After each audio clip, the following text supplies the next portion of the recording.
Welcome to Commander Central, episode 99, and it is time for our non-legendary creature, non-Planeswalker review of War of the Spark. I'm Dana. I'm Max. And I'm Chris. War of the Spark, we are still talking about it. Yeah. With one show to our last double-digit show before we break 100. Woohoo. We made it. We did. That's insane. I still kind of can't believe we've done 100 shows talking about Magic. Every time I sit down and you do your intro and you're like, episode whatever, I look at Max, I'm like, really? Really? yeah. I think I get a text once every 3 weeks from Chris. He goes, are we sure it's this number? Yes. Okay. So before we get into that, let's talk a little bit about show 100 and what we are going to be doing for that episode. The first thing Nothing. is nothing. We're just going to do it like April Fools. We're just going to talk about Monopoly and wrestling and Pokemon And I'm Go. so happy that people didn't try to take us out. I did too, yeah. I was worried we were going to get hate mail and stuff. I'm never listening to this trash podcast again. We did not receive a manifesto. We did not. We did not get anyone raging about that.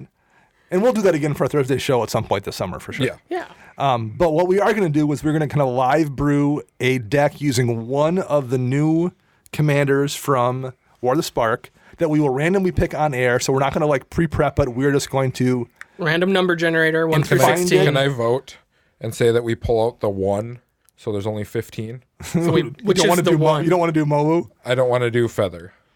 Oh, I thought you were going to say Tamik or whatever it is. No, I'll do the other ones because then I can just be like, oh yeah, talk about trash cards. I'm going to show you guys what trash cards are. Actually, I would be fine with pulling Feather because it's going to be kind of cliched. Yes. So we'll do one of the 15 that's left, and we're not going to know ahead of time, so we'll have to kind of you can hear us figure what does this deck need as we're going. So that's the plan for episode 100, and then we're going to give away that deck at some point in the following month, I believe. For our May giveaway. So you'll get it in June. The winner will be announced in June. Yes. So as part of that live brew as well, listener David S. sent us one of those super, super amazing looking Aaron Kane deck boxes, those custom handmade ones out of wood. Oh, nice. Thing is fantastic looking. I already have it. The first thing I did actually when I got the package was open it up, and I had to sniff the deck box because it has that, that woodworking smell. Oh, it smells so good. It reminds you of your childhood, doesn't it? Yes, when I was working in the wooden sweatshop making toys for Santa. But this is another story that you can ask Dana about when you see him. I swear it's not mine. I know. That's the greatest story I have ever heard. My wife, and she's like, what story was that? And then I had to tell her. She's like, oh, yeah, that story. So anyway, we'll put the deck we'll put the deck together afterwards, and we'll send it out to one listener in that super sweet Aaron Kane deck box, courtesy of listener David S. Patron supporter. David S. Absolutely. Awesome. Thank you, David. Yes, thank you very much. So that'll be next week's episode 100 show, the live brew. We have a few more things that are happening for episode 100. We are going to be changing up the theme music for the show. Yep. So I've got a new piece picked out. Max listened to a little bit. I'll be surprised for Chris that Chris doesn't seem that excited about theme music regardless. My son assisted me in picking it out. Nice. So we'll have that. That made me more excited than anything. Yes. It's cool. We got someone else involved. Yes. So my son helped me pick that out. So that we'll switch to that. We have some new logo stuff that's going to go live probably when the show goes live, roughly. To the public, it will go live Monday morning. Yep. If you're a patron supporter, so if you join us on Patreon before Monday, so this will be airing on Thursday the 25th. Yep. So if you join us on Patreon by Sunday, April 28th, at patreon.com/CMDR Central. Nice job, Jason Holt. You will see the patron-only post of our new logos, including the full logo and our new pin that we had made. Oh, yeah. Yep. And if you are in our Slack already, you will get previews of that probably on Thursday the 25th. I think we'll launch that to those guys and girls the day it comes out. This episode airs on April 25th. Yes. So I'm going to join our Slack underneath my wife's account. For $2 a month. Oh, we'll see about that, homie. I'll just approve. I'll go back into my phone and be approved. You're going to ask me, how do I send an invite link to my wife? And then I'm just going to troll everything about it and see how many people I can get mad. Just be like, what is that? No, you guys are crazy. What are you doing? We will reveal the new ink Max and I got done with the new logo on it. Yep. So which one of you guys cried? Nobody cried. Max points at me. I do have to laugh. The tattoo artist came up to us because we had to wait while they did all the prep work, and he's like, "Who wants to go first?" And I'm like, "I'll go first." He kind of eyes me up and down, and if you've ever met me, you know what I look like. If you haven't, I'm much shorter than Dana. He's 5'4". I'm 5'7", thank you. Okay. And he looks at me and goes, "Is this your first one?" I'm like, "Hell no. This is like my fourth." He goes, "Oh, okay. I'm disappointed." It was, however, my first tattoo. Yeah. It was not bad at all. Fine. Yeah. It helped that it was fast. We were like, yours took, 40 minutes. Mine was half an hour maybe. But it was my first tattoo experience, and they're still healing up. So by next week, the pictures should be healed up. We'll take a nice picture and put it out there for that show as well. Mine will be good enough. Yeah. I'll show everyone mine as well. Yes, exactly. Yes. We've already got a plan for that, for Chris's contribution for that. The final thing we're going to be unveiling at episode 100 is we are doing a Teespring. Yes. So if you are a listener of Brainstorm Brewery, I know they do one all the time. We're going to have a couple different designs, a t-shirt and a sweatshirt with 2 different graphics that you can pick from and a couple different colors. And that'll be live on episode 100. So if you want some official CMDR Central swag, you can get it. You can get it so you can rep us at all your Magic Fests and local game nights and stuff like that. I think we got a couple extra that we purchased. We'll try to give away to people too if you can find us at certain places. We might have a few for some listeners, that kind of thing. The greatest thing I think about that, if people do get shirts, is I always play incognito when I'm out at town in big tournaments and just see how many shirts are about. Right. Like, Because I've seen like Brainstorm Brewery shirts and other stuff like that, and I'm like, oh, okay, I know who those guys are. Guys are. Well, I showed Matt Morgan on Idiot Trekcast and some of the new stuff, and I showed him the tattoo. I took a picture of it and showed him. He's like, we need to up our logo game. So Matt's like, I like your guys' logo. I think it's solid. Yeah, it looks fine. Well, it's like our first one. It's fine. The EDH Recast has like a nice symbol, but or EDH Rec as a website is a nice symbol. We have like the bigger cartoon thing, and I don't know if that's going to make a very good tattoo down the road. Oh, with all 3 of you in the pyramid and Joey summoning something from his orb of black necromancy. Because we all said we're going to get something for 100 on that show too, and I've got a spot on my other arm. I'll get one that matches this one. I'll do it on both. But like, I need something that's a little bit like more concise than just that giant cartoon picture. Blood's thicker than water. Remember that, Chris. You guys got the first one. The first tattoo went to you guys. My inking virginity went to this show. Didn't we call those guys out on EDH? Yeah, I know. Max really did. I did. I'm gonna get it. I'm gonna get it in Kansas City. I just know it. So speaking of Magic Fests, the first one we have coming up is Madison in. But May 10th? May 10th, so roughly 2 weeks after the show airs. Through the 12th or something like that is the official date. So there's a bit of a Where's Waldo game going on here with Chris. There is. So we should discuss that briefly too before we get started. So the goal of this is we're going to have playmats with us. Yes.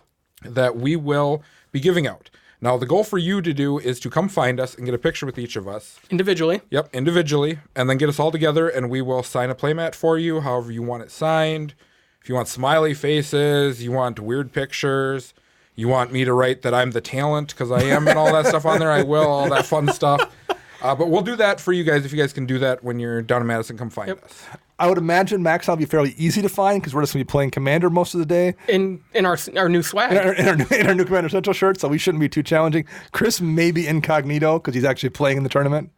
I'm probably really not going to be because I'm going to be wearing a bright lime green jersey. It says D20 well, now gaming. You just gave it away. I did too, and it's going to say squishy on the back. I mean, I'm going to stick out like a sore thumb. And people can just listen. Someone can just tell a joke and just listen to hear if they can hear you across the way laughing. That was the joke in Slack this week. They're like, wait, is Chris actually going to dress up as Waldo? I'm like, well, wouldn't that be pretty noticeable? He goes, yeah, just listen for his laugh. I thought about it. I thought about going hardcore into, and I might yet. I haven't quite decided. My brother's a football coach. He might be able to get you some pads and like a helmet. And there we go. So I gotta say, Friday morning when we decide when we drop off our stuff or when we go down the convention hall, if I pull out a bag and start putting a wig on and stuff, no judgment on either of you. Nothing from me for sure. I would never judge you for that. Okay. For that. Yeah, so it's gonna be a good time. We're gonna bring enough playmats, so we're gonna do probably a handful Saturday and Friday, or a handful Saturday and Sunday. We got to figure out the logistics, but we'll make sure that's clear by that week. Yep. I don't think the new pins will be in by then. Maybe I'm hoping, but I don't know if they will. Right. And unfortunately, the old ones are tapped out at this point, so we don't have those to give away. But a little incentive. the playmats we're giving away are the old playmats. Yes. They are. So they are collectors. The last of them. So roughly what we're going to try to do whenever we do a new batch of pins or playmats is probably tweak them somehow too, so they're all different than the previous one. Yep. So it's not the same one. If you got an old one, it's the only one of that batch is being made, and that'll be the same for everything we do kind of moving forward. That's the plan there. Yeah. For some reason, my playmat. Looks Max like and crap. I were talking about this. Mine's all faded and really. Yeah, Max. Well, you use yours way more than Dana and I use. That's all I use is just that one. And I throw it out. It almost looks like those sun faded cards. It's getting to that. It looks gray more than black at this point. Yeah, because the shop we play at has playmats out, so I just tend to not. Yeah. No, I bring my playmat everywhere, so it's my backpack. Every tournament I go to, I use my CMDR Central playmat. Do you have it in a playmat tube? No, I fold it up into a square and chuck it in my That's bag. probably That might why. be part of that. That might be part of that. It takes up less room that way. It's true. Even in your sweet Ammonite hardcore backpack from Ultimate Guard. You know how many deck boxes I have in Yeah, it's there? supposed to fit a tube as well with the 9,000 deck boxes you can put in I there. have 1, 2, 3, 4, 5, 6 deck boxes, 3 binders, 2 notebooks, a boogie board, a playmat, dice. And by boogie board, he means those Etch-a-Sketch things, not an actual boogie board. Although, you really should probably start carrying one of those around. That'd be cool. Just in case you need to do some body surfing in between matches. If you want to reach out to us on social media, how'd you do that, Chris? You can't. You can't. We're no longer online. You're all blocked. We blocked everyone. Thank you for your time. You can find us on Twitter at CMDR Central. You can Facebook search us CMDR Central, YouTube search us CMDR Central, and find us online at cmdrcentral.com. And honestly, the best way to reach us is probably Twitter. I think we're most active on there. Yeah. Although I went on Twitter the other day, and I got to go through my Twitter feed and like delete people or something because it's getting really like nonsense. It's like, I just want to follow Magic Pros. I don't want to deal with their side jing-jang stuff they have going on. I just want to hear about Magic. There's a lot of good D&D stuff on Twitter, too. You should check some of that stuff out. I'm going to have to. Yeah. Because I follow the DMD memes on Facebook, and that's hilarious. Yeah, there's a good D&D Twitter community, too. So Okay. you'd like that. You can also head over to flipsidegaming.com and use promo code CMDR in all caps. You'll get 10% off all orders, $10 or more. They are pre-ordering War of the Spark boxes, singles, bundles, Modern Horizons, pretty much anything you really want, they might have. So head over there. That helps support us, keeps the lights on, and helps buy me pants for video come this summer. Yes, we really appreciate everyone on Patreon and all the support you give us. So thank you very much for letting us do what we do and letting us get to 99, soon to be 100 episodes. Yeah. When we go to video, I want to get Max a pair of pants and have everyone that we've ever met sign. So you have to bring them with you to every tournament that we go to.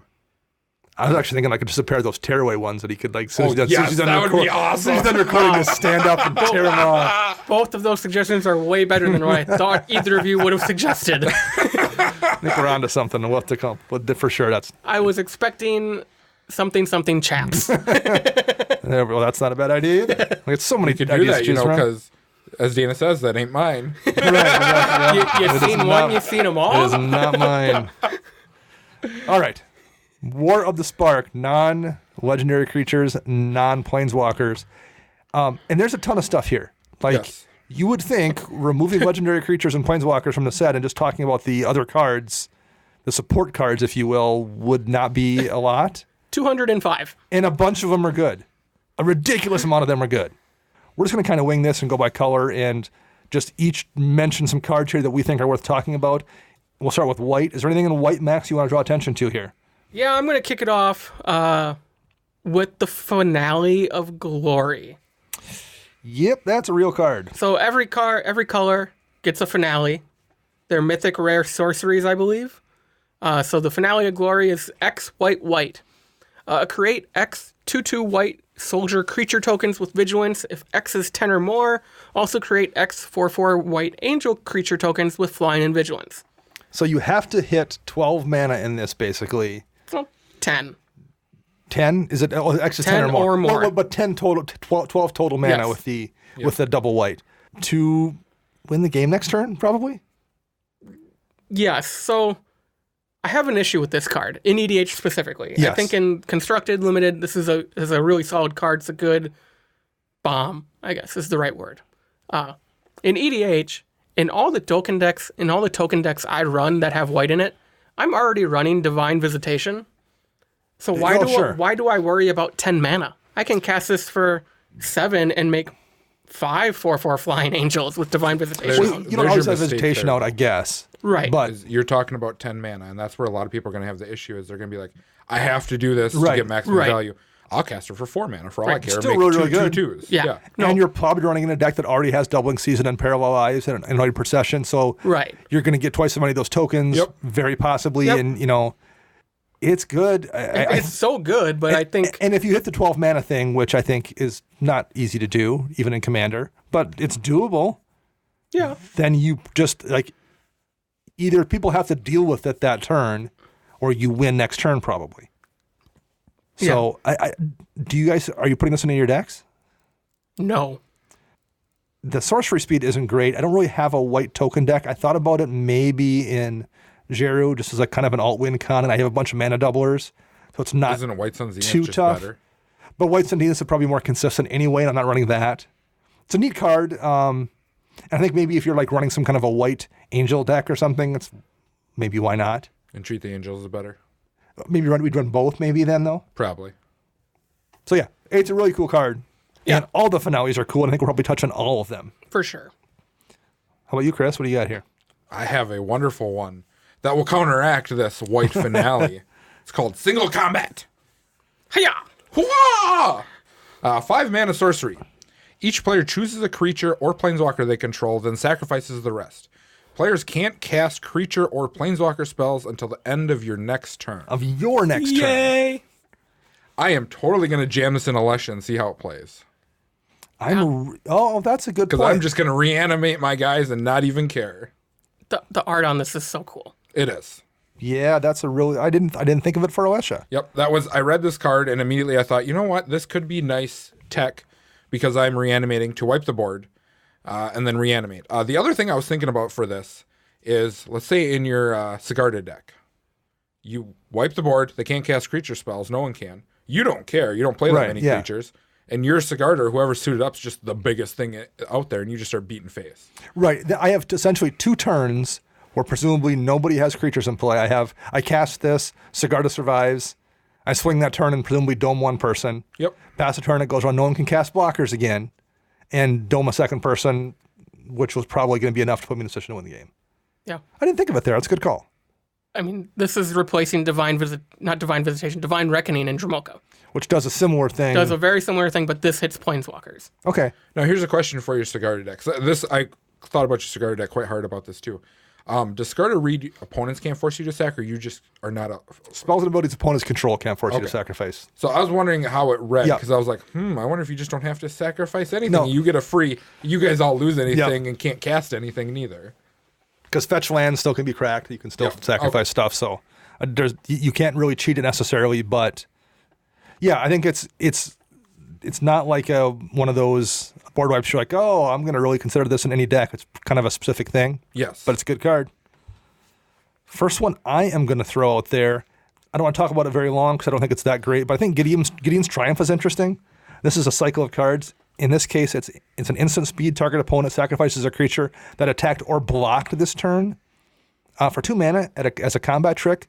That's decent. But if you control a Gideon Planeswalker, that player sacrifices 2 of those creatures instead. We're up to I think 9 or 10 Gideons at this point, including the bad dual deck ones. But even my Jeru deck, I've got 5 Gideons in that deck with a new one.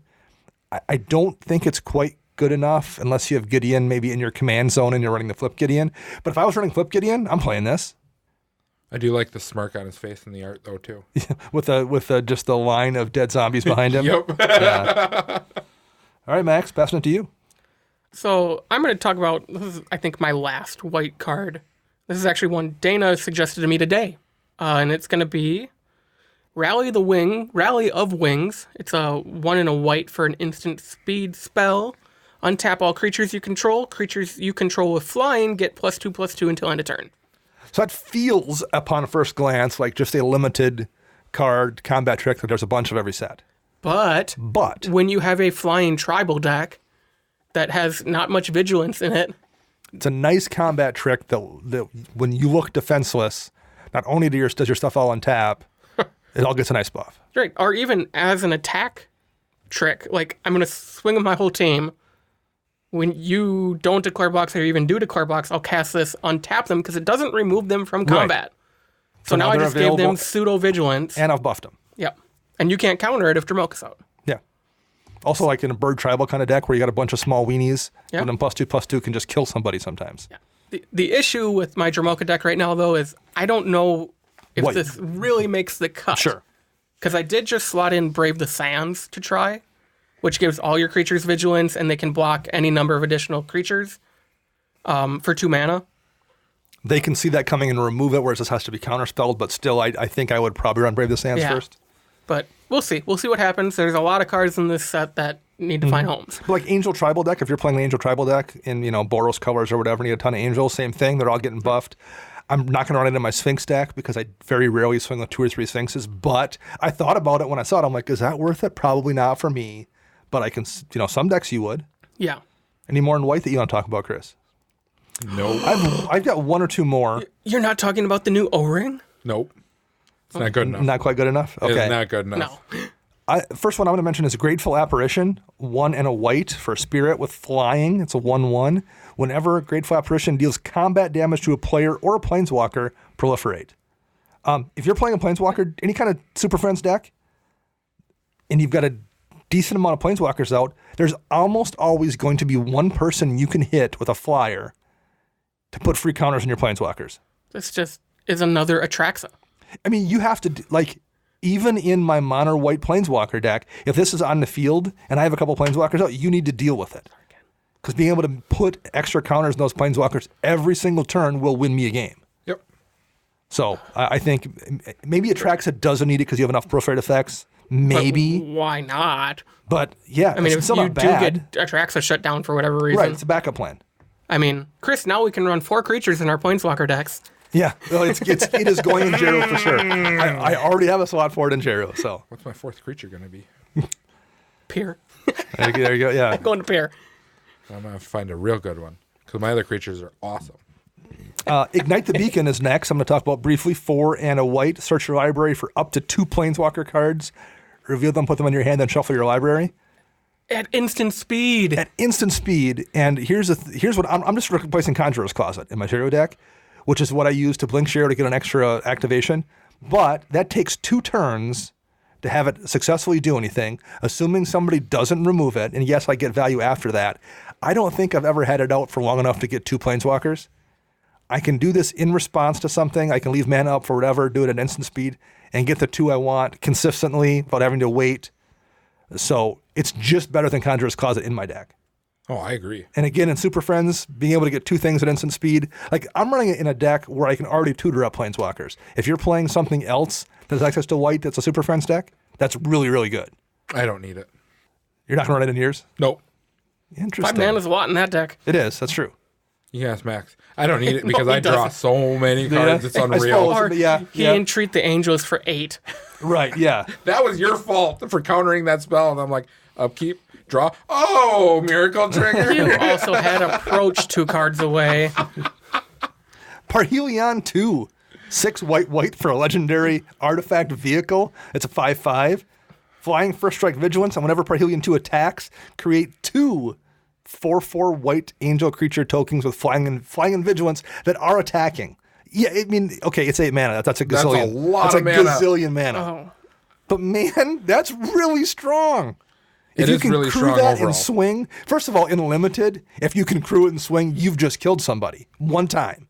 You just won the game. If this sticks and you crew it, the game's over. In Commander, though, you have to deal with that, making 2 angels every turn that are swinging in for 13 damage. It's going to go on my Sarah Angel Tribal deck. Yeah, for sure. That's if you're Just playing remember, Angel... you guys okayed that deck. For sure. No, but if I'm playing any kind of Angel Tribal, I'm probably going to run this, I think. I mean, yes, it's not like if you're playing a super tight deck, but you're not playing Angel Tribal if you're playing a super tight deck. The fact that one of the Angels will crew it is all you need. The next turn, yeah. Or if you put this in an Aurelia the War Leader deck. Yeah. Oh, the next combat, just crew again. Yeah. Disgusting. It's a cool card. This wasn't on my list because I filtered Legendary out on Scryfall. So I'm like, sure. Why is this not in my white? What did I do? This is also for all listeners who haven't really looked at the spoilers. There is one artifact for each color. There is, yes. There's actually a colored artifact. One more I'm looking at here. Ravnica at War, 3 in white for a sorcery. It says exile all multicolored permanents. This one, I looked at this one. I thought about talking about this one, but it reminds me of the exile all white permanents type of card. Or like Mass Calcify. Mass Calcify, non-white. It is exile. That's a big deal. It's only 4 mana. I think in mono, I'm trying it in Jero just because it's mono white. I'm curious what the value is. Is it going to replace Renounce the Guilds? Yes, temporarily. This is what I feel. It feels like a better Renounce the Guilds because you're hitting more than one thing. Yep. And I mean, the top 10 commanders, how many of them are multicolored? Probably 7 of the 10? I think 8 of the 10 are multicolored. Okay, so right there, you're at least hitting probably someone's commander. Yeah. If not... I guess Alessia squeaks by. I was going to say, my favorite commander, she's... Oh, wait, she's not. Right. Yeah. But and you don't have a ton of... You have a ton of monocolored stuff in that deck, too. But a lot of, like, the token makers from Ravnica make red-white soldiers or blue-green somethings. So, I mean, you're going to hit tokens, too. That's great. I'm testing it out. I might find out in 3 weeks that it just doesn't give me enough value. But I think in a mono-white deck, it may. So that is one I wanted to mention because I think it's worth looking at and going to be pretty decent. The last one in white I have is Wanderer Strike. 4 in a white for a sorcery that just says exile target creature, which is pretty terrible. But you then proliferate. So in a Super Friends deck like my Jero deck, I'm going to test it out because you're going to exile the strongest, scariest thing in play, which can even be an indestructible creature. And then you get to put counters on Planeswalkers, and there's enough times just getting a proliferate effect is worth the mana you're spending. And in this case, I'm tagging on an exile onto it. So if you check back with me in 6 weeks, it may not be in the deck because I might find it's just not worth the 5 mana. But I think it's an interesting card if you're playing Super Friends. Anything that puts counters on Planeswalkers, like that kind of cheat. I don't think it's worth it proliferating to put +1 counters on stuff necessarily. Usually the extra power and toughness doesn't make a difference. On a Planeswalker, when you can screw up that math about how big they're going to get, that changes games. So that's why I'm going to try it there. Yep. You know, with all these proliferate effects, I've really been contemplating on running an Inkmoth Nexus in my decks. Just to smack, even if I hit one person for 1 infect, if someone's proliferating, they're just like, well, I'm going to give you an extra poison counter too. I might as well throw it on him. Sure, we'll see what happens. Blue next. What do we got there that you guys like? I like 1. I like 2. Okay. Max, what do you got? What's your first? Narset's Reversal. Yep, that's the same one for me, and I have a long talk about this one. Take it over, because I do have a backup. Okay. Okay. So this card in general, I think it's going to be so-so in Standard. Okay. I think it's going to be a bomb in Modern. Yeah, it is. Now, for Commander, it's going to be really different. Certain decks are going to love this card, other decks aren't. I think it's going to be fun to go like, oh, I'm going to cast my Supreme Verdict, and then, oh, I'm going to cast this, return my Supreme Verdict to my hand and copy it, and keep my Supreme Verdict in my hand for a later time. I mean, any type of little shenanigans like that. You could, the big one that I was thinking of was, if on turn 2, you leave double blue open, your green player's on turn 3, and he goes, Kodama's Reach, you're like, oh, I'll cast Narset's Reversal. Yep. So let's just quick read this one. It's for 2 blue, like Chris said. Copy target instant or sorcery spell, then return it to its owner's hand.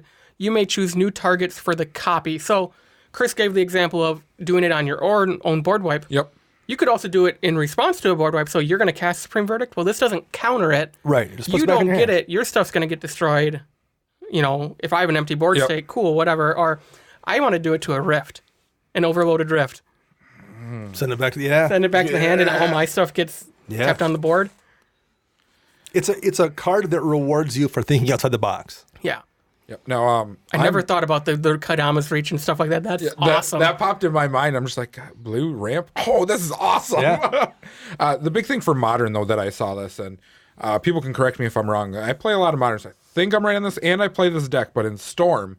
So if I hit Storm Count 5, cast Grape Shot, go to Storm Count 6, cast Reversal, return Grape Shot, but Reversal puts me up to Storm Count 7, which copies Grape Shot. Yeah.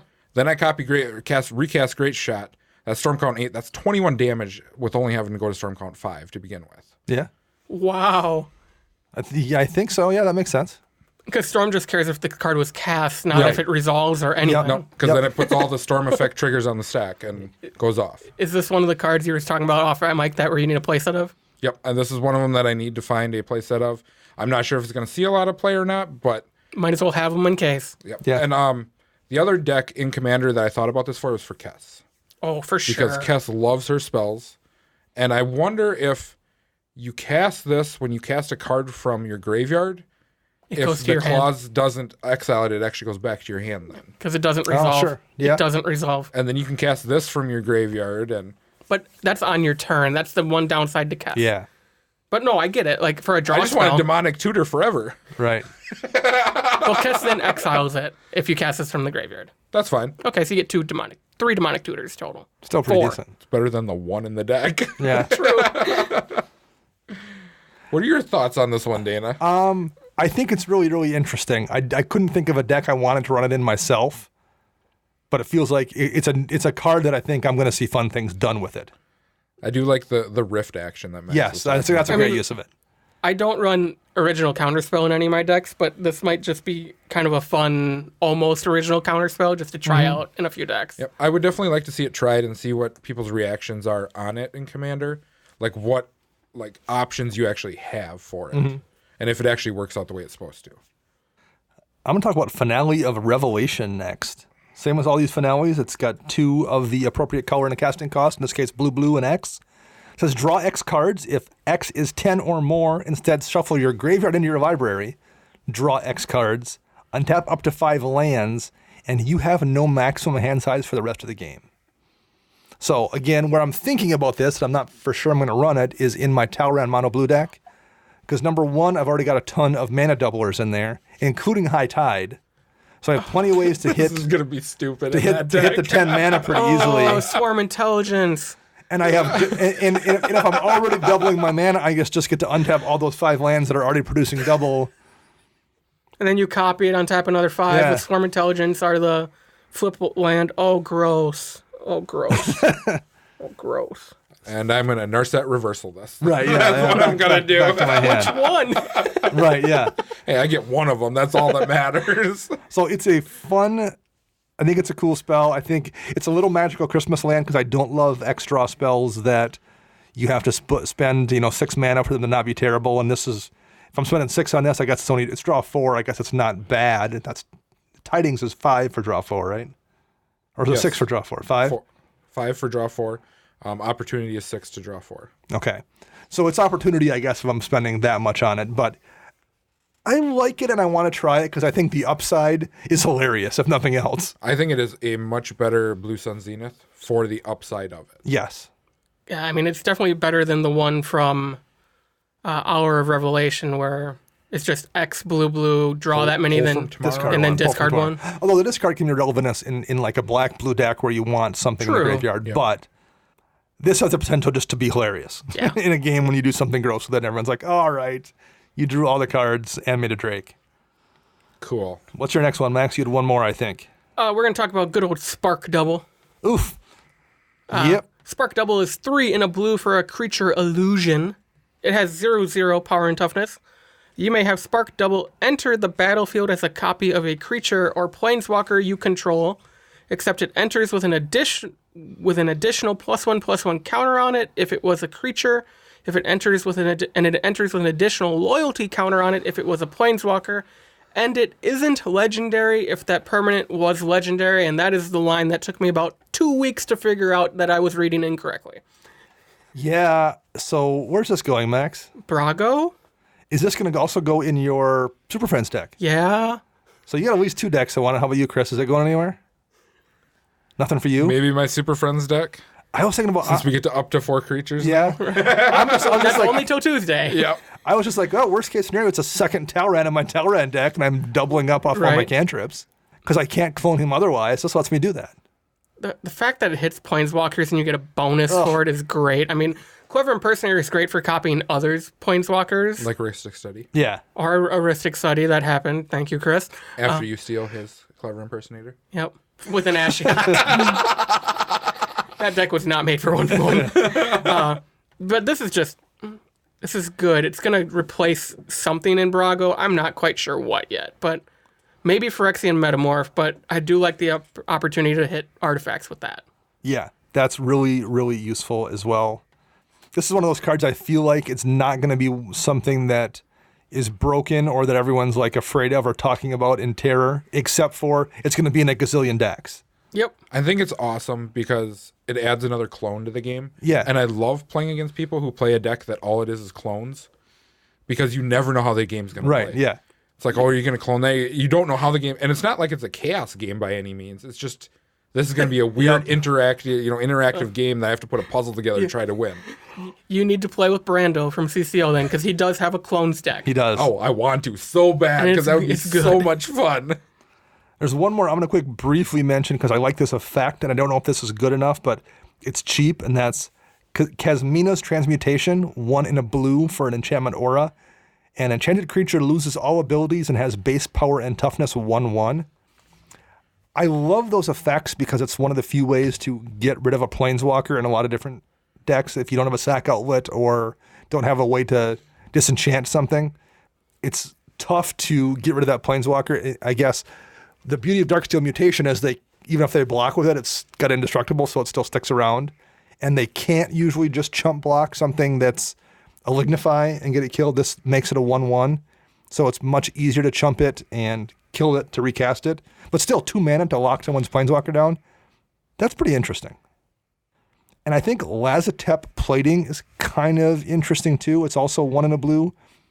And it has a mass 1, so it just makes you a 1/1 chump blocker. Oh, that ability is going to be so strong in standard and limited. But the key here, in addition to that, is you and permanents you control gain hexproof until end of turn. So it's a heroic intervention in blue without the indestructible. You get a 1/1 out of it.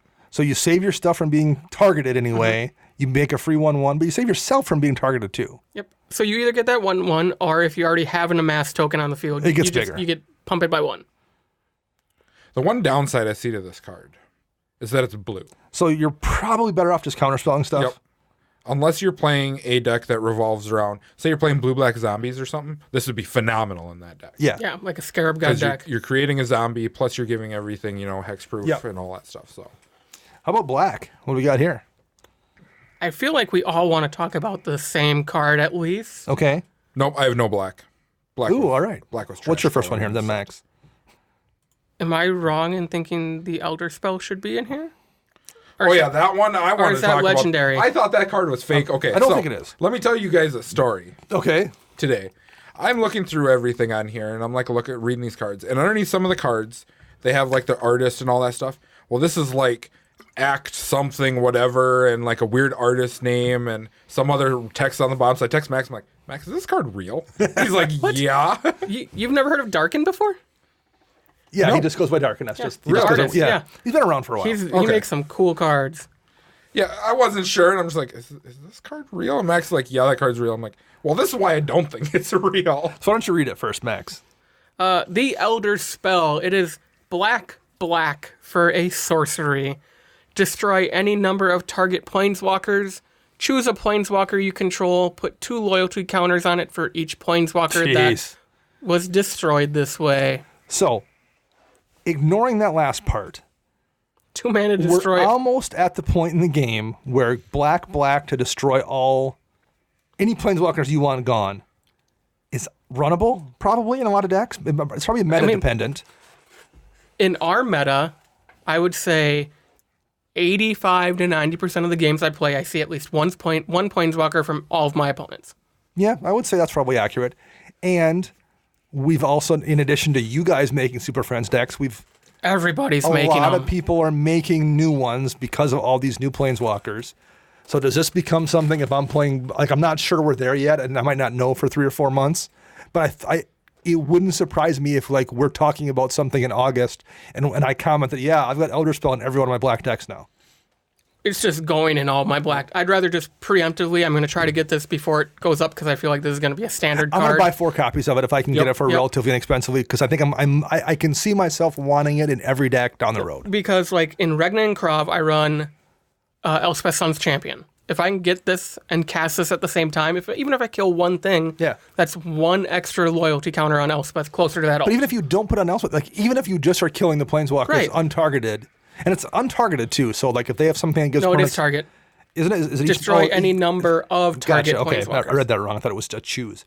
But still, like being able to choose any Planeswalkers you want and kill them, and if you happen to have a Planeswalker in play yourself, then it's busted. This is going to go on my Planeswalker deck for one simple reason. When I get my Ugin back from Max. Right, yeah. So this is just the dream scenario. I could go work with any of them. Oh, gross. Ugin's in play. I have 6 other Planeswalkers. I kill all my own Planeswalkers and ult my own Ugin. Yep. Yeah. And keep him alive, because that's 12 total. That's 12 Because you don't have to target opponents. You can target your own to ult something to win the game. That Elspeth Sun's Champion, that's at 1 because you -3'd her the first turn she dropped. Yep. Well, this is the card, like there a lot of times you get these cards in sets where you're like, oh, that's good, and I'm going to run it in my deck. But if I'm running it, do I want to change other things in the deck? And that's, in this case, looking at my Vela deck, I'm running 4 different Tezzerets in that deck right now. And then I'm like, okay, so the Elder Spell number 1 is probably worth running to kill everyone else's Planeswalkers. If I happen to have a Tezzeret out, that's just gravy, and it's even better. And now we just got a new Ugin and a new Karn that really interact nicely with my deck. And a new Tezzeret. I was counting him as one of the 4. But also, Baby Karn would be really good in that deck, too. I just wasn't running it because I just wasn't. So I could very easily add those 3. Like, do I then consider adding those 3 Planeswalkers? Because, number 1, they're good in the deck. But like that's just that much more Elder Spell synergy then, where I'm that much more likely to have a Planeswalker out to put counters on when I kill everybody else's Planeswalkers. So I don't think this card's worth it if you're not playing at least 1 or 2 Planeswalkers in your deck, just for that slight chance of it, because I'd rather run a Hero's Downfall than in black or something else. I think also if you only play with random people at GPs, or your shop has 75 people on Commander Night and you never know who you're going to see, and then it's probably not running. But if you're in a place where you're like, every friend of mine or every person of these 22 people in our shop, everyone has one Super Friends deck, or at least one deck with 4 or 5 Planeswalkers, man, then you're probably running it. I think every deck I build runs at least 1 or 2 Planeswalkers in it. Just because there's such good value and they follow the theme of the deck. Yep. Yeah, at this point in time, there's so many Planeswalkers that do things that are good in a certain deck, yeah. Because of War, I can actually say that about all my decks. Yeah, because now you're adding them to Dramoka, too. I am now finally putting them in Dramoka. Oh, I take away everything I said about trash black cards right now.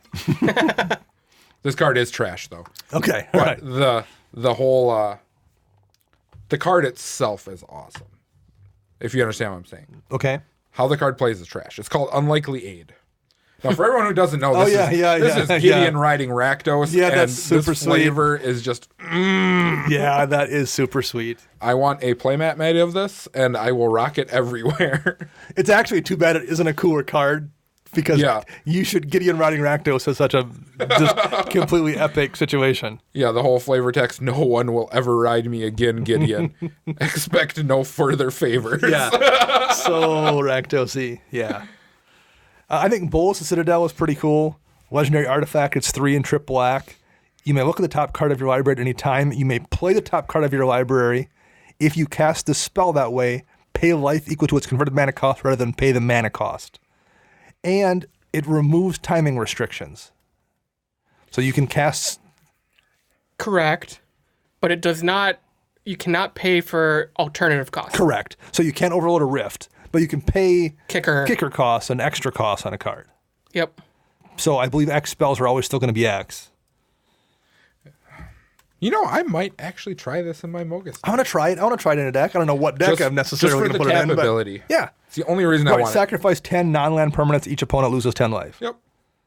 Like that, looking at the top card of your library, though, is really, really pretty useful. I mean, you probably don't want to be casting 8 drops frequently off the top, but I don't know. There's times when it probably is useful. Looking at the top card, like, oh man, being able to do this at instant speed now, I'll eat 8 life for this, whatever gross thing you're going to drop on. So that's one I like a lot, and I'm definitely going to try it in a deck. I think Command the Dreadhorde is kind of interesting. 4 and double black for a sorcery. Choose any number of target creatures or planeswalker cards in graveyards. It deals damage to you equal to their total CMC, and then put them onto the battlefield under your control. I bet you Dana loses when he plays this card. I mean, you are going to be... He's so lenient with his life. I can very easily be like, oh, I'm going to take 6 things and take 32 damage. I'm fine. I'm at 8. I could totally see myself doing that. But I think you don't need to get many things back for this to be huge. You don't need to spend 30 life and get 6 things. If you spend 9 life and get 2 good things, that's really, really good. Heck, I mean, I would spend... I'm going to keep going back to Ugin the Spirit Dragon since it's a big Planeswalker thing is going around. I'd spend 8 life and take an Ugin out of someone's graveyard and put it into play. Oh, for sure. And it's not your graveyard. It's any graveyard. Yep. So I don't have a deck I'm looking for this. But this is like, I've got a list of cards. I'm like, I just want to get one of those because at some point I can see myself running it. And this is one of those cards. I just want to do it one time when someone gets sassy with their commander and puts it in the graveyard, reanimate and slap Lightning Greaves on it and be like, what you going to do now? Homer Path. Right, People don't run that card. I think Dreadhorde Invasion is worth mentioning here because it's going to go in decks. It's basically Bitter Blossom with a mass. So it's 1 and a black for an enchantment. At the beginning of your upkeep, you lose 1 life and amass 1. So you put an army in place with a 1/1 counter on it. A 0/0 black zombie army with a 1/1 counter on it. So I guess you want to have that token probably not be there to make a new token. Because buffing that token up on the next turn isn't great. No. But in any kind of deck that cares about sacrificing stuff, getting a free token every turn at the cost of 1 life is great. Yeah. Is this going in RNK? No. Really? I would have thought for sure it was going to. Nope. For a couple points, what you just pointed out, that I would have to consciously remember to sack that token every turn. Okay. 2, Krav is a demon, not a zombie. Okay. So if he was a zombie, yeah, I would go in because he's always going to have 6 power. Well, actually, we didn't mention that part too. Whenever a zombie token you control attacks with power 6 or greater, it gains lifelink until end of turn. Also, it's zombie token. So zombie token, yeah. Even in like a Gisa and Geralf zombie deck or a Thraxamundar, you need to somehow make tokens, and the amass is one way to do it. But I'm sure there's like Liliana's Reaver makes tokens. Yeah, I think if any deck that wants a reoccurable things that it can sack, I think it's great, and so it's going to go in a lot of decks. I don't have one right now. Mm-hmm. I pray to God I pull this in GP Medicine. This will be so good in Limited. Great card. Any other ones for you here, Max, before we move on? Have we talked about the Black Finale? We have not. So, Finale of Eternity. Yep. X black sorcery. Destroy up to 3 target creatures with toughness X or less. If X is 10 or more, return all creature cards from your graveyard to the battlefield. So, I mean, what is... Rise of the Dark Realms is 9. So this is 12 mana to recur your graveyard and kill 3 things. Mm-hmm. That's pretty solid. Pretty solid. I think I'd rather just pump that into like a Torment of Hailfire. Yeah. Yeah. I mean, probably. 10 mana into a Torment of Hailfire pretty much ends the game versus killing 3 things and maybe bringing something back, because in response, Dana's going to say, well, I'm going to correct my Scavenger Grounds and ha ha ha ha. Right, yeah. Scavenger Grounds. Everyone's favorite. Yep. All right. Moving on to red. Chris, what do you have for red cards? You're our resident red expert for the most part. I have 1. Okay. What are you laughing about? Because you only have 1. I do only have 1. And it was hard to choose because a lot of the red cards were good. Pretty much I like the legends the most. That was probably the hardest part about it. Yeah. But this is a artifact. Okay. And it is a vehicle. Yes. And it is a 3/2. For 3 mana, 1 colorless, double red. This vehicle has trample. The vehicle also has the ability to crew 1. Now, let's get to the relevant text here. Like its name? Hold on. I'll give out the name here in a minute. So the relevant text on this card is whenever you cast a non-creature spell, this card becomes an artifact creature and gets +1/+1 until end of turn. So it has prowess. Yes. This wonderful card is called Mizium Tank. Yeah.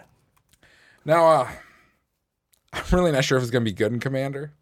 It could be. I was thinking about this hard in like an artifact deck, a Brea deck or something that cares about stuff like that. Mm-hmm. This is just a beater that then turns back into an artifact that doesn't die to board wipes or any of that shenanigans like that. Or can be sacked off as an artifact for other shenanigans. Now, in any other format, maybe not Modern, but Standard, this is going to be bonkers. Yeah. Is it not good enough for burn in Modern? Is it too slow? Trash. This is trash. I just thought because it has prowess and it's kind of hard to remove when it's not a creature. I'd rather, instead of spending a 3 mana like that, I'd rather go turn 1 Swift Spear and just blast you in the face. True. So I do really like this card overall, though. Okay. I think it's going to be one that I'm very interested in seeing how people want to play it in Commander. Because vehicles are a thing that I don't see a whole lot of people playing with. Yeah. And it sounds like we're getting them now like every set. Like they're evergreen. They're at this evergreen. Point, yeah. We're good. Finale of Promise. You guys and your finales. Oof. Well, they're the mythics. We have to at least Red X. You may cast up to 1 target instant card and or up to 1 target sorcery card from your graveyard, each with converted mana cost X or less, without paying their mana costs. If a card cast this way we put into your graveyard this turn, exile it. If X is 10 or more, copy each of those spells twice. You may choose new targets for the copies. Okay, so this compared to Apex of Power from Core 19 is phenomenally better. So here's where I'm going to run it. And here's what I like about this one in particular. It's allowing you to cast those spells from your graveyard, and it's using the mana you spend on Finale of Promise to pay for their cost. So yes, you're losing Finale of Promise and you're spending 2 extra red, but like this is a perfectly reasonable card to cast where X is 2. If you've got a Pondify in your graveyard in a Brainstorm or something, yep, and you're playing in those colors, 4 mana to recast that Brainstorm and that Pondify is almost always still really, really useful. So even if you're really like, I don't want to cast the blue one where X is 2. I absolutely want to cast Finale of Promise for X is 2. That's great. Yeah. And if I happen to hit 10, it's with that X, it's busted. And I don't mean like busted as in you should ban. I just mean like it's doing bonkers, crazy things. I'm going to put it on Mina and Den deck. Number one, I've got a ton of lands in that deck, so it's not that difficult to hit X10. But there's always stuff in my graveyard that's worth recasting, even if it's just ramp spells. And if I'm just casting extra ramp spells and doubling them, and then getting that many more landfall triggers that turn, if there's like a Baloth or something in play, or one of the creatures that gets, +X whenever I cast a land, +2/+2 when I cast a land ETBs, I mean, I probably am just going to kill somebody with that. So I think this is one that scales the best, I think, probably, and I'm going to try it in that deck for sure. And this is why we run Graveyard Hate. Yep. This absolutely is why you run Graveyard Hate. This card is the exact example of something that could really just cause the game to just end. Just in lose to favor. it. Yeah. Now, to be fair, if you're spending 12 mana on a spell, you probably should be doing something that's scary with it. But yeah, that card's great. Anything else in red? Anything from you, Max? I have nothing. All right. I have one more, but he's a Planeswalker. We kind of touched on those. We're not doing Planeswalker or legendary creatures here. We're just doing the support stuff. This Planeswalker is broken. Is it Chandra? No, it's Tibble. No, it's totally Sarkin. Who are you guys? What are you guys thinking? Yeah. Turning your Planeswalkers into dragons. Yeah, I immediately told our store owner about that. Yeah, and he's like, how about that 5? Put that in their 5-color deck. He's like, that's not what it says. I'm like, oh yeah, that's what it says. Yeah. So green. Anything in green that you like, Max? Come back to me. Okay, Chris. Anything green? Which one do I want to start with? How about this wonderful 5 mana? Let's make a 9/9, y'all. Awakening of Vitu-Ghazi. Yes. So put 9 +1/+1 counters on target land you control. It becomes a legendary 0/0 elemental creature with haste named Vitu-Ghazi. It is still land. And this is an instant speed. Instant spell. speed. Combat trick. Instant speed. Boom, 9/9 in your face. For 5 mana. I'm just baffled about this. That's crazy. Like, I mean, even if you take away everything else, like the combat tricks, do whatever, you could do it on a man, land, and commander, anything like that. How about just getting a 9/9 for 5 mana? Yeah. It's good at sorcery speed. Yes. It's great at instant speed. I really want to know who designed this card. I have what their thought was. I'm probably putting it in Min and Den again, and because I'm doing +1 counter themes in Crash, I'm probably going to put it in Crash. That's an 18/18 with doubling season. Then I just fling it, and then Crash becomes a 36/36. Oh no, this card just seems way too good for what it is, and I'm trying to think if there was any downside to it. Really. and I can't really come up with it. I mean, it's a land, so I guess you can lose your land then. I think is what they consider the downside, but still. I'm perfectly fine with someone killing my 9/9 for 5 mana and losing a land out of it. At that point. We might as well do the finale of Devastation because we've hit the rest of them. 2 green and X, search your library and or graveyard for a creature card with a converted mana cost X or less and put it onto the battlefield. If you search your library this way, shuffle it, and if X is 10 or more, creatures you control get +X and haste until end of turn. Put something on the battlefield and give everything +10. Yes. Okay. So you're spending 1 more for a Green Sun Zenith that doesn't get shuffled back in. 2 more than the Crater Hoof. But if you go get something big, you win the game. So you go get Crater Hoof is only 8. The biggest thing about this card is that it says or graveyard. Or graveyard. That's the biggest thing about this card. And I like that all of these say or less, so you can pump the 10 plus mana into it and still go grab your Crater Hoof for 8. I'll put 10 into it. I'll go grab Nylea in my Recce deck to give all the guys trample because it doesn't grab trample. Yep. And then, So, I mean, again, there's a lot of Magical Christmas Land going on, but it's a deck. All these finales, I have a bunch of monocolor decks that are running mana doublers. So he spends 12 mana, goes for the new Ronus, has double triggers of plus X.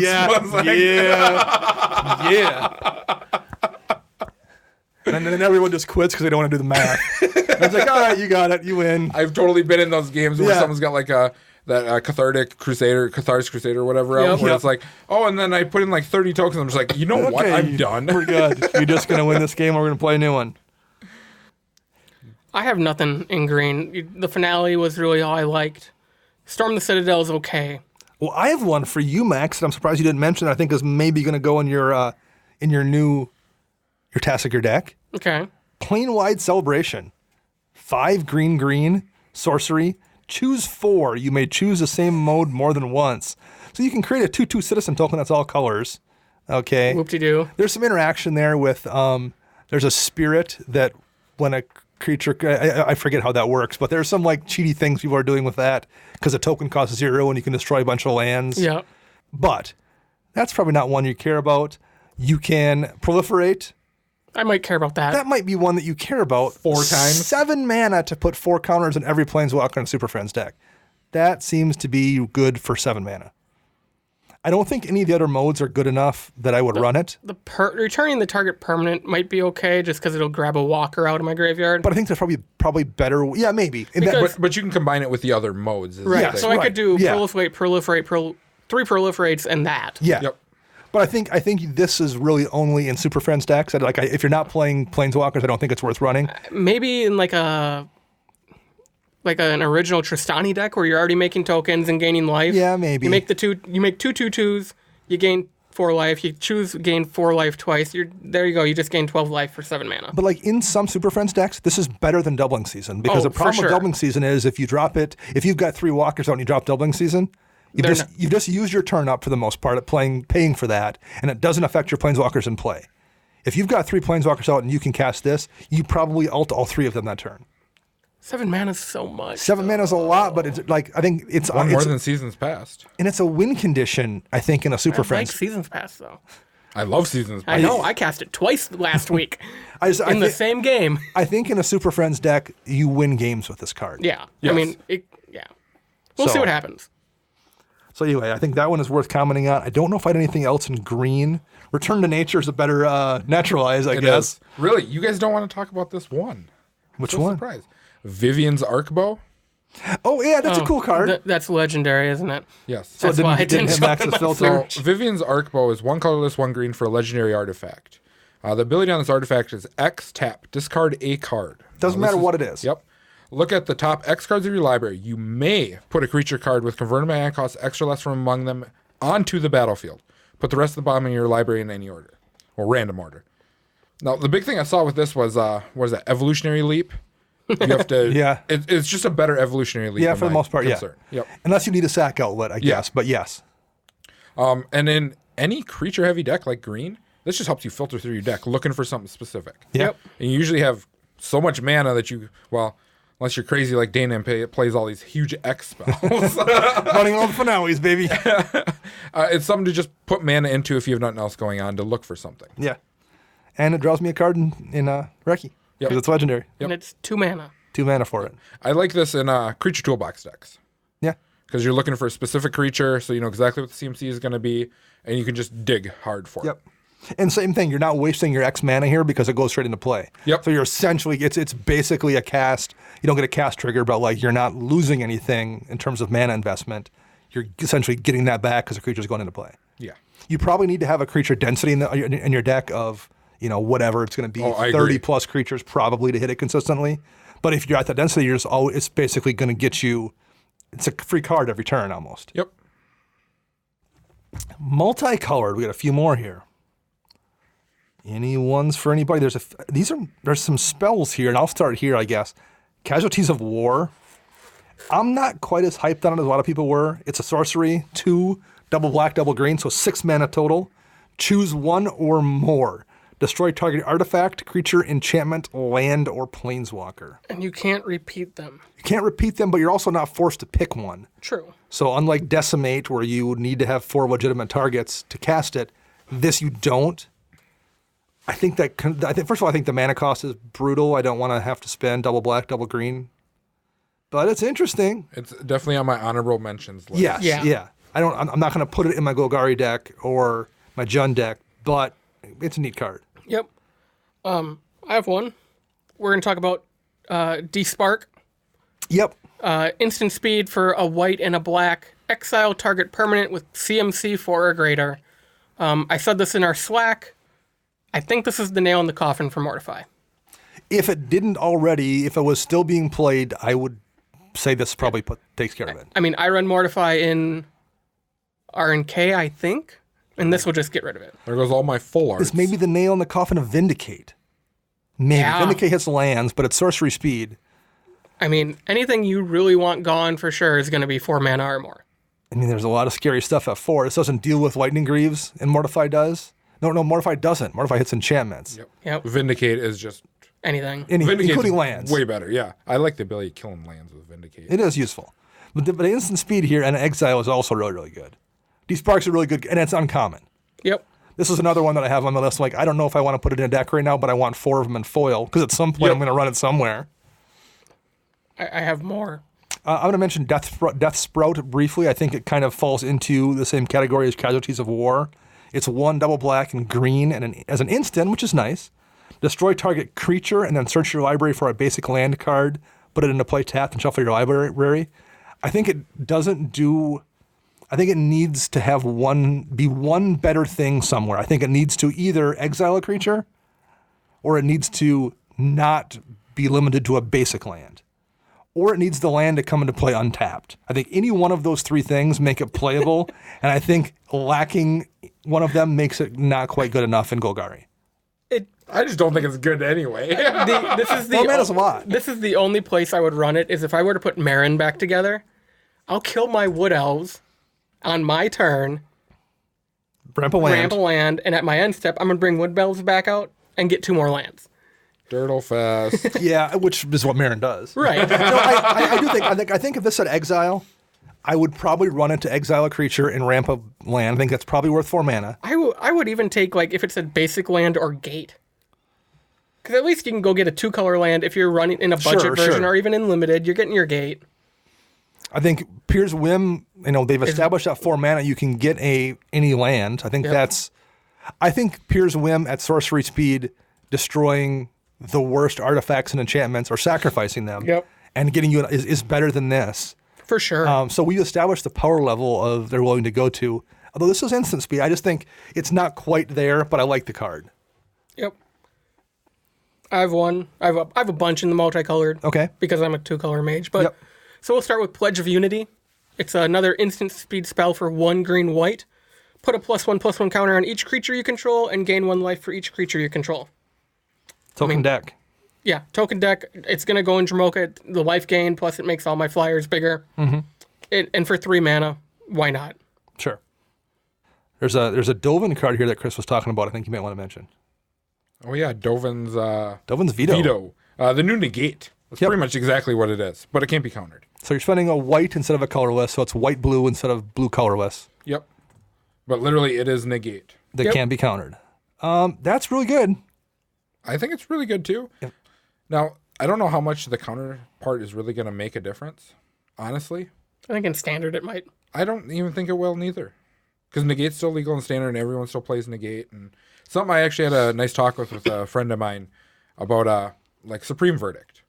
When that was played in Standard really hard, your control deck, no one was countering your Wrath anyways. Right. So why did you need an uncounterable Wrath? So this falls in the same ballpark of why do you need an uncounterable counterspell?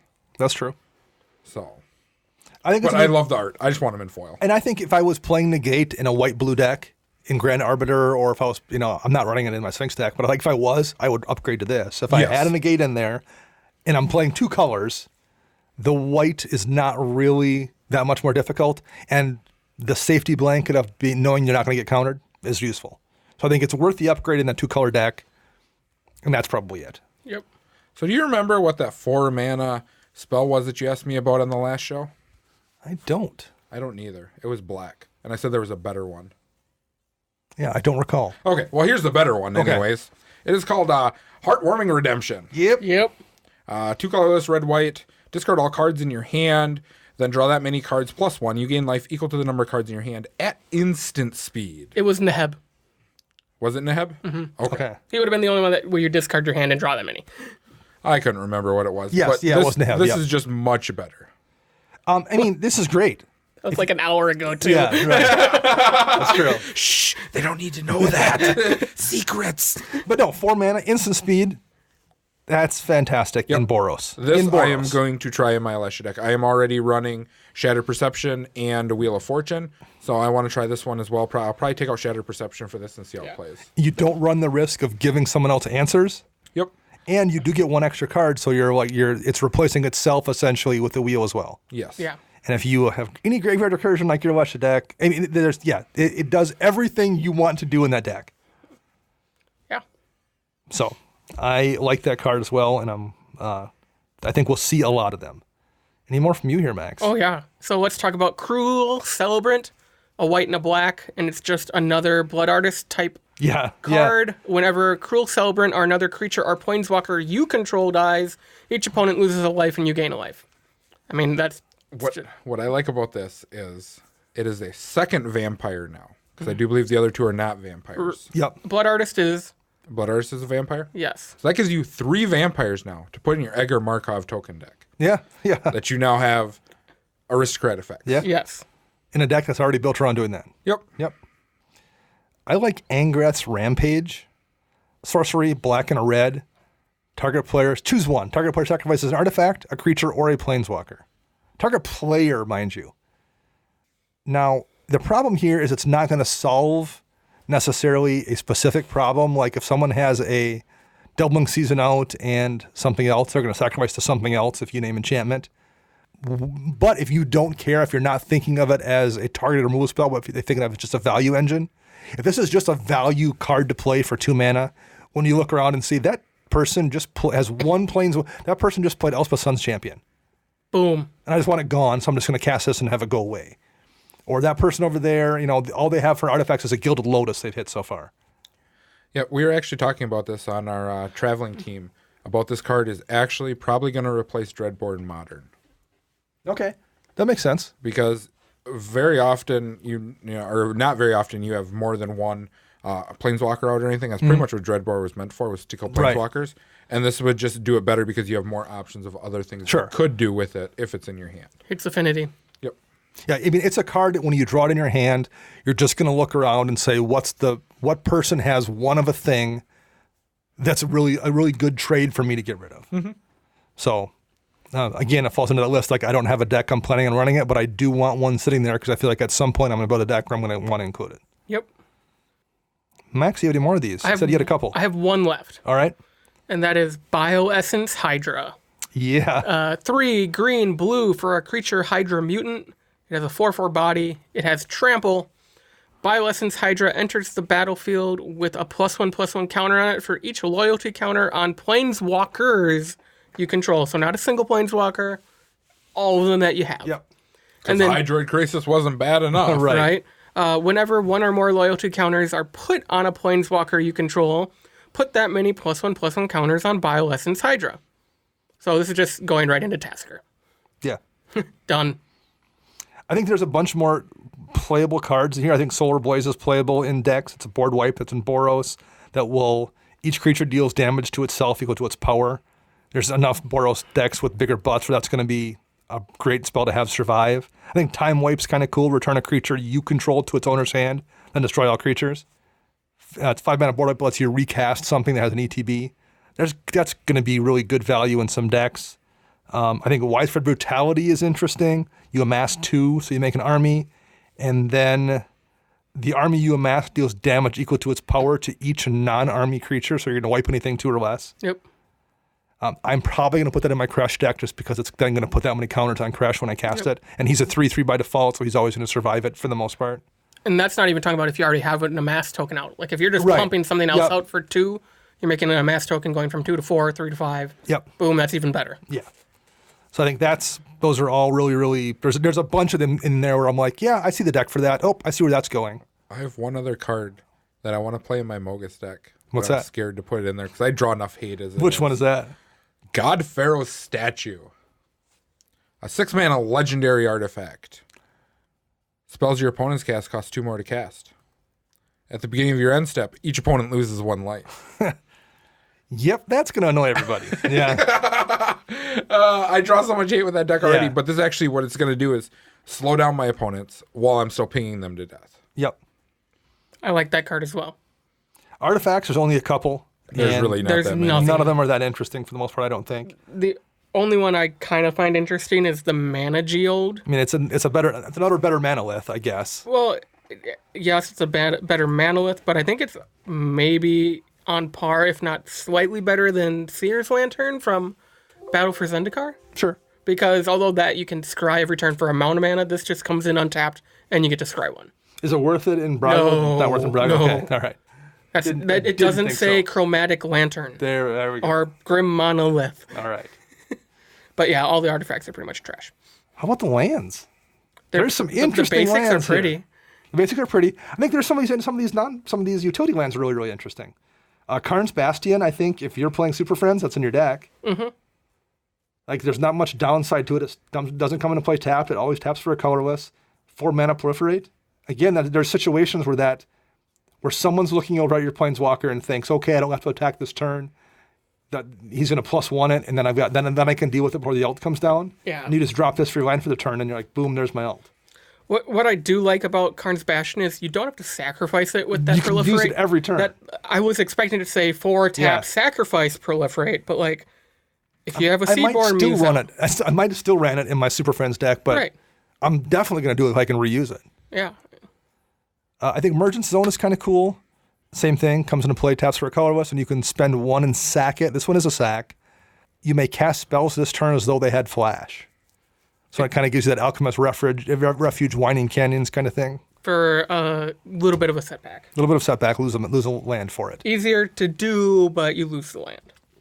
I wonder if Windgrace decks will run it because they can recur it. Probably. Titania decks, it gives you an elemental when you do it, and it's really, really useful. Do you run it in Mina and Den? I don't have a ton of recursion. Okay. Land recursion, I have some, but like it's more for landfall triggers or to get mountains back where I care about. I don't know if it's worth. I don't need haste that much. I don't have any haste enablers in that deck even at this point, so I don't think I do there because you kind of use it as a haste effect to a degree. Yeah. So probably not, but there's way worse things than having an emergency. Oh, got to deal with that thing, and I only have sorceries in my hand. Right. Like there's been enough times when that's been the case when someone does a thing, and I'm like, if I could cast these 3 sorceries, I'd be fine, but I can't. I mean, casting a Chandra's Ignition on someone else's turn would be fun. Yeah. I like the idea of Interplanar Beacon, which is whenever you cast a Planeswalker spell, you gain a life, it taps for a colorless, and then you can pay 1 and tap it to add 2 mana of different colors and spend it only to cast Planeswalker spells.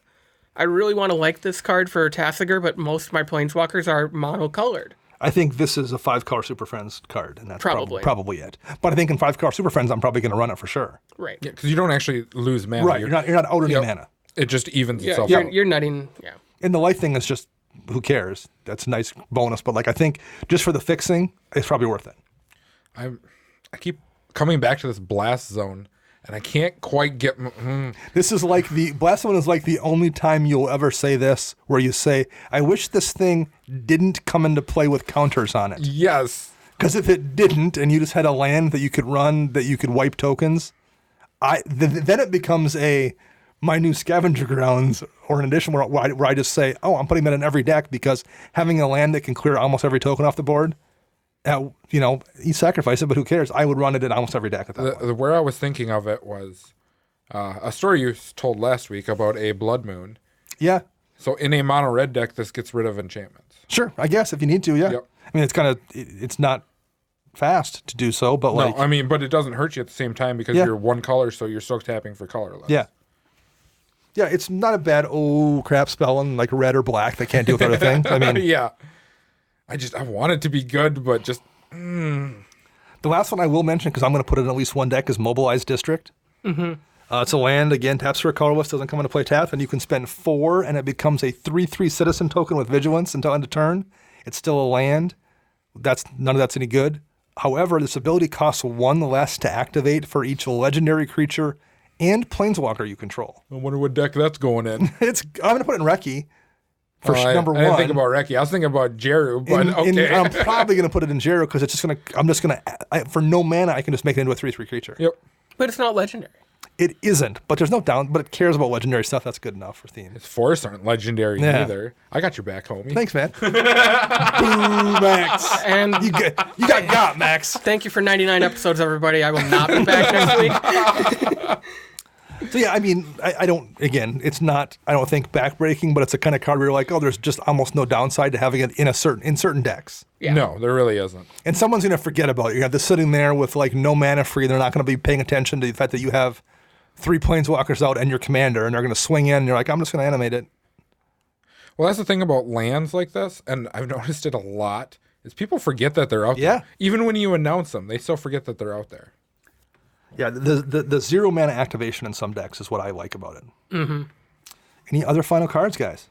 That's it for me. All right. Ugh, this is a exhausting set to discuss, and we only did a short show on Planeswalkers, and we could have done another show on those easily. What's not, though? No offense to our listeners. Everyone's talked them to death already. Yeah. Luckily, there's no new sets coming out for another 2 weeks. Yeah, right. Well, you're exaggerating, but not by a lot. Like we'll be doing Modern Horizons here in probably 4 weeks, roughly. And we'll see a couple legendaries, I'm sure, in there. Yeah, and then Court Set will be after that, and we're off to the races. This is how summer works. Next thing you know, we'll be reviewing Commander decks. But first, episode 100. We made it. We did it. In 4 short days, that show will go live. I'm excited to do it. So we made it this far, so... Now for 200. Now for 200, exactly. Already looking at the future. Which we'll do in a year with 2 weeks.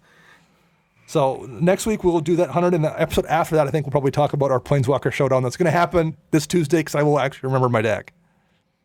You heard it. I got your back, homie. Right, Sure. Okay, that will wrap up episode 99. Thanks for editor Ken Peddle. You can find him on Twitter at LOAD3R. You can find me on Twitter at Dana Roach. You can find Max at CMDRCentral_Max. And Chris is at YSquishy1. We'll be back with episode 100 on Monday. Until then, I'm Dana. I'm Max. And I'm Chris.